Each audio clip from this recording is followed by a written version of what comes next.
Crypto Kids, I've got a bit of a final warning for everybody watching because Bitcoin is breaking out exactly as we expected. It's trading at $63,450.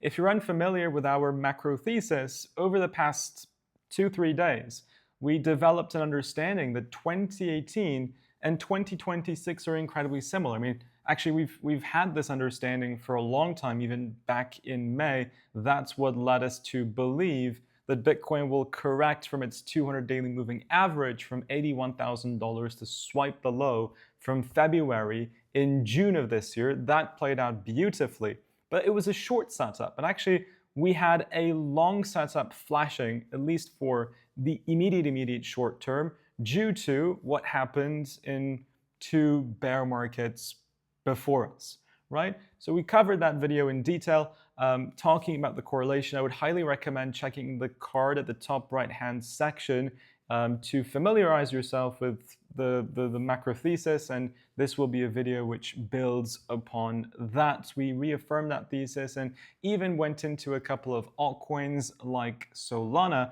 that has broken above its falling wedge pattern and is attempting to have a retest. I've got an important update for the altcoins too, which includes XRP and Ethereum. So guys, with that said, if you can destroy the like button as you're entering in to this update, it would be amazing. It is currently 6 a.m. in the morning. My notifications were going off on my phone saying that Bitcoin is up X amount of percent. So I decided to wake up and provide you the update nevertheless. And as promised, on Saturday, we dropped the brand new episode number 3 of the Crypto Late Night Show with the one and only Chris Crypto. Guys, it turned out to be fantastic. I'm so happy that a lot of you loved it.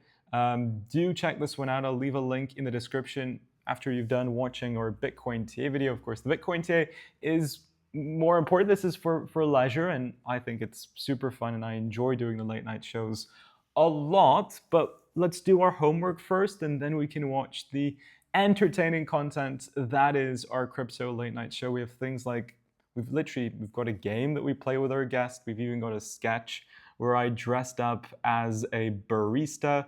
There you go. I think you're going to really like it. I'm so glad that many of you have liked it. Check it out. That will be linked in the description. Okay, BTC daily price action. We've got the bullish divergence. Another thesis, another part of TA that we brought up here on our videos. I can actually, let's see, over on the Crypto Kids Telegram community, you should be able to see my screen. Yes, you can.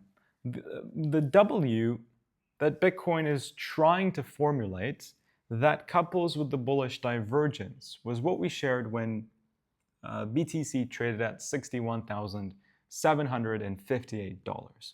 And we said, look, we've got that bullish divergence. We've got a couple of things that we're looking at which suggest higher prices. I can see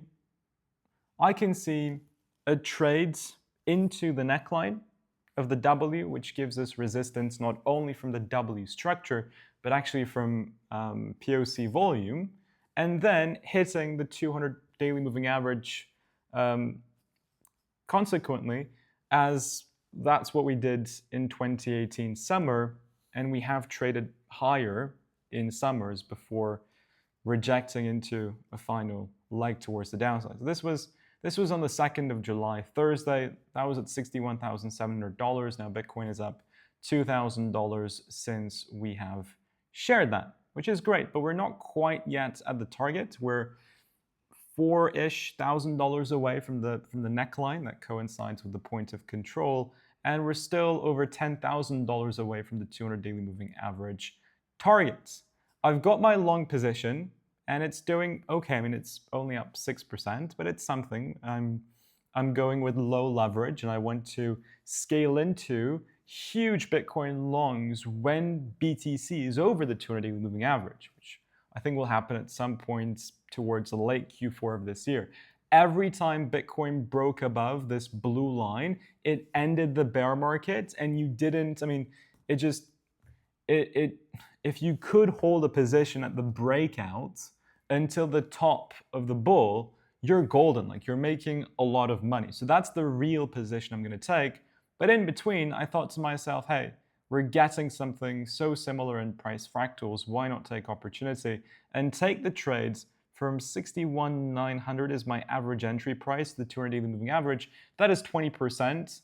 3x leverage, that's going to give you 60%. It's really not too shabby. It's really not too shabby. So I'm hanging tight onto that position. I've got it open. We can see a rejection at the point of control. We could even see a rejection now. Things like Solana on the daily time frame are having a bit of an MRI top. So a couple of candle corrections is completely expectable. The only adjustment I did, which I shared in the Crypto Kids Telegram community, the Telegram chat that you just saw on my screen a couple of seconds ago, free to join. It's just a place where I share updates on my trades and different TA when I don't physically have the time to make a video. That is right here under the Join the Crypto Kids community section. Only thing I've done is add a stop loss to break even for Bitcoin.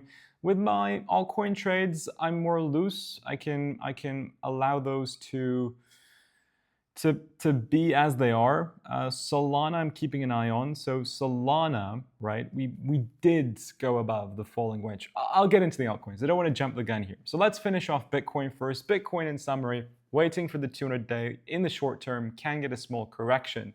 Month of July is off to a great start, knock on woods. It is 7.4% higher. At the end of June, we said that every July that follows a red June has been bullish. The 4-year cycles validate that. Hence, I'm expecting a bullish July, and that's exactly what we're getting. June was red. It was the largest outflow month for the Bitcoin ETFs from inception and onwards. Granted, we've never experienced a bear market for the ETF, so it's normal. They've outflowed $4 billion. In July, we've reversed that trend and we're getting some good inflows. Now, speaking of the ETFs, Michael Saylor posted a controversial article on X which suggests that the Bitcoin 4-year cycle will become less important, as over the next decade, the miner and economic model of Bitcoin will lose significance, and ETF flows and sovereign flows and credit flows, so on and so forth, will take the major step forward.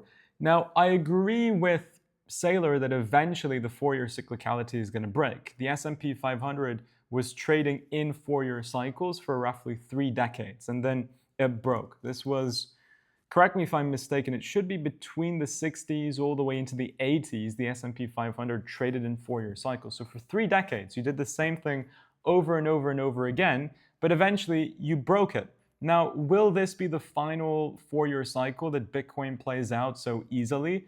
Maybe we have another 2 cycles. I don't know. It's just, I'm going to play by it until it is broken. And yeah, maybe one day I think definitely we will break through it, and time will tell what it is we will end up following. We'll end up following something.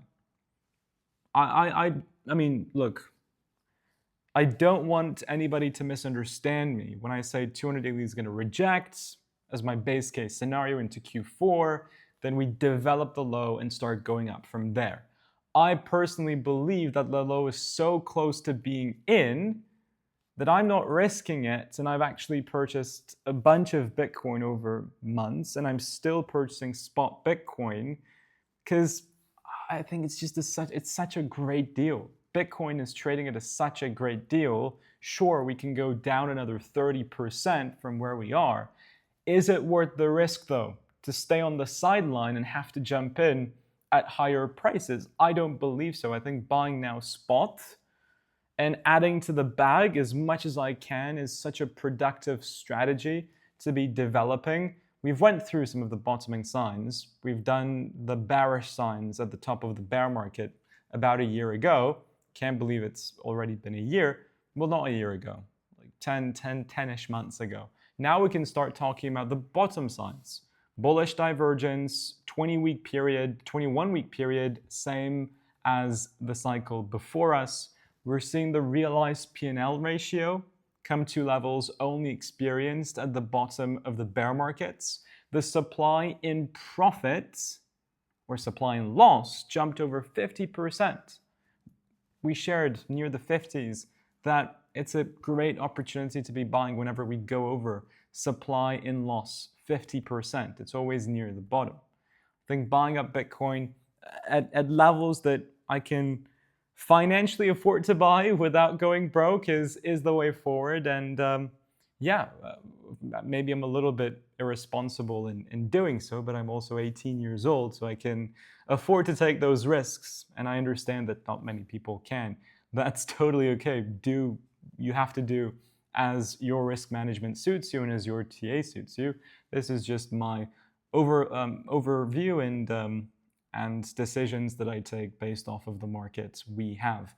And if you are looking for a place to be trading Bitcoin and cryptocurrencies and buying spots, you can actually check out the links in the description where you will get fantastic campaigns and bonuses with our partnered exchanges, including Weeks, which is one of the best places that I've traded derivatives crypto on. First link in the description. Then BTCC, you can check out the second link in the description to get up to a 10% deposit bonus, up to a $30,000 sign-up bonus, and a 33% trading discount. You'll need to double check because you get VIP tiers automatically when you sign up with just your email address and password. And LoveX also is a super cool place to be trading. Bybit, you can buy crypto using credit card, and they have a great exchange with the most amount of products. So you can check the links in the description down below if you want to get some cool bonuses. To wrap up Bitcoin, President Trump has officially, and the Treasury has officially launched the $100 bill with President Trump's signature.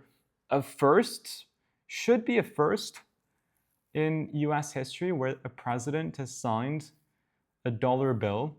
If you want to avoid politics and if you want apolitical money, choose Bitcoin. Choose Bitcoin, guys and girls. Quickly, our segment for altcoins. So Solana, huge, right? Huge falling wedge pattern. We broke above it. We've got our retest. Yes, on the daily, it can suggest that we see a few more candles trading towards the downside. It's not guaranteed. I like the overall macro setup for Solana. MRI reversal candle on a monthly time frame is too big to miss out on. So I've got a Solana position also just in case, and my take profit will be around the $100 price level. Why is Solana going up?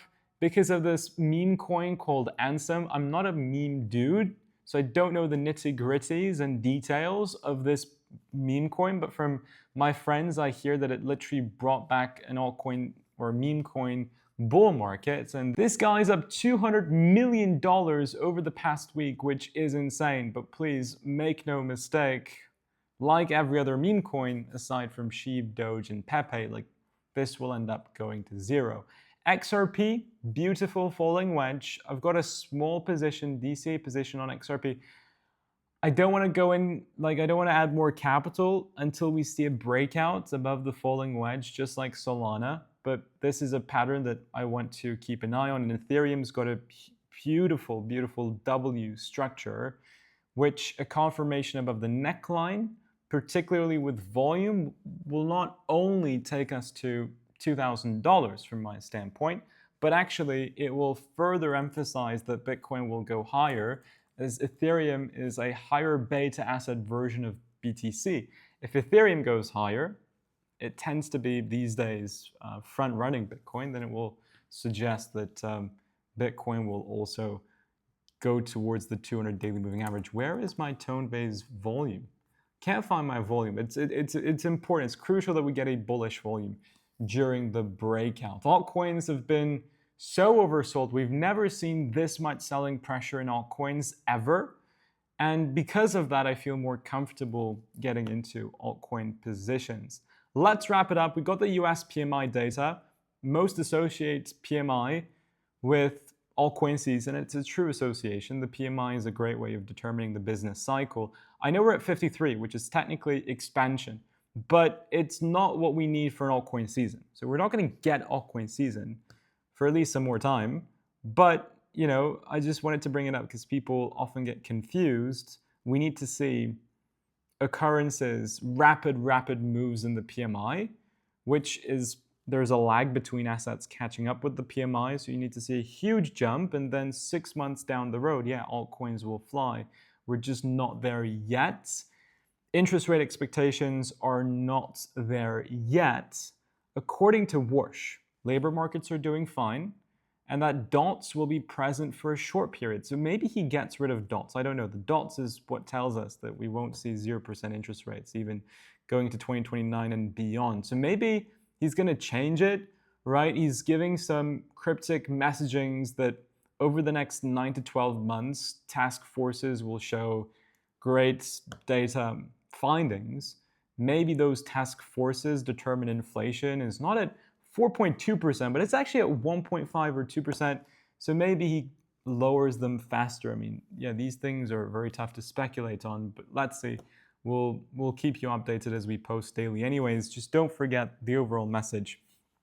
Regardless of bull markets and bear markets, due to infinite amounts of money printing, literally, yes, the government prints money out of thin air and the debt grows and grows and grows. It's not going to change.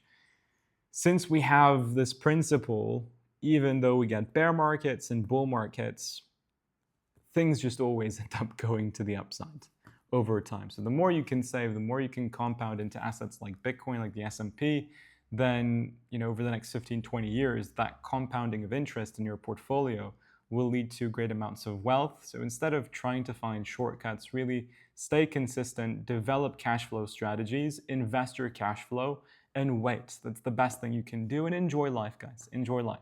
Thank you so much for watching. Take care, and I'll see you on our next update video soon. Bye-bye.